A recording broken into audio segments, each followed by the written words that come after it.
का हुनर अपनाकर अन्य युवाओं के लिए स्वरोजगार के विकल्प सुझाए हैं। एक रिपोर्ट।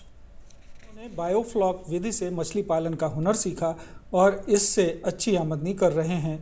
हुज्जतुल इस्लाम आज लोगों को इस नवीनतम विधि से मछली पालन के गुर भी सिखाते हैं, जिससे कई लोग उनसे प्रशिक्षण भी प्राप्त कर रहे हैं। ट्रेडिशनल मेथड को चेंज करके मॉडिफाई करके एक एडवांस टेक्निक हम लोग ला रहे हैं एक्वाकल्चर में, फिश फार्मिंग का, जिसे कहते हैं बायोफ्लॉक के नाम से जनरली लोग जानते हैं, इसे टैंक सिस्टम से भी जानते हैं। इस पे क्या है, कम वॉल्यूम, छोटी जगह पे, कम पानी में प्रोडक्शन बहुत ज़्यादा रहता है। जनरली क्या कहता है, देखिए अगर एक 15,000 लीटर टैंक की बात करूँ मैं, उस पर आप 5 से 10 कुंटल तक की मछली निकाल सकते हैं। और 15,000 लीटर के टैंक के लिए सिर्फ आपको जो उसकी गोलाई चाहिए सिर्फ 12 से 13 फीट चाहिए, यानी 4 मीटर के अराउंड चाहिए। हाइट चाहिए उसकी 1.5-1.3 मीटर के करीब, तो एक बहुत कम स्पेस में हाई डेंसिटी की मछली कर सकते हैं। प्रधानमंत्री नरेंद्र मोदी का ये सपना रहा है कि युवा स्वरोजगार और स्टार्टअप की मदद से न सिर्फ आत्मनिर्भर बने, बल्कि अन्य लोगों को भी रोजगार के साधन मुहैया कराएं। आज प्रधानमंत्री का यह आह्वान कई युवाओं को प्रेरित कर रहा है।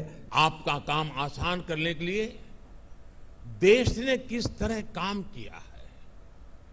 पिछले 7 सालों में देश में startup India, stand up India जैसे प्रोग्राम शुरू हुए, अटल इनोवेशन मिशन और पीएम रिसर्च स्कॉलरशिप के जरिए देश युवाओं के लिए नए रास्ते बना रहा है। नेशनल एजुकेशन पॉलिसी के साथ फ्यूचरिस्टिक टेम्परामेंट की नई पीढ़ी को तैयार करने की शुरुआत हो रही है।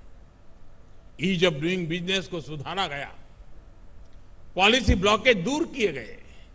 आज अररिया जिले में बायोफ्लॉक विधि से मछली पालन कर लोग अच्छी आमदनी कर रहे हैं। स्थानीय विधायक बताते हैं कि मछली पालन की ये तकनीक युवाओं के बीच बहुत लोकप्रिय हो रही है। उन्होंने मछली पालन को किसानों के लिए परंपरागत खेती से इतर आमदनी का बेहतर स्रोत भी बताया। क्योंकि मछली पालन में लाइट में जो इन्होंने नौजवान दोनों ने अपना दिलचस्पी दिखाई है, इस दिलचस्पी से आने वाला वक्त में इनसे इंशाअल्लाह हम लोगों को फायदा मिलेगा और साथ साथ आम लोगों को इससे फायदा होगा। बेकारी इतना है, बेकारी से अच्छा है ये काम करना।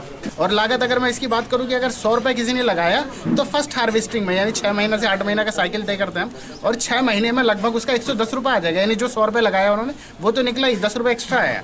आज जहां प्रदेश के युवा रोजगार के लिए दूसरे राज्यों में पलायन करने को मजबूर हैं, वहीं हुज्जतुल इस्लाम जैसे युवाओं ने लोगों को स्वरोजगार के प्रति जागरूक कर स्थानीय स्तर पर रोजगार के साधन उपलब्ध कराए हैं। अररिया से शाहिद बशीर की रिपोर्ट, दूरदर्शन समाचार, पटना।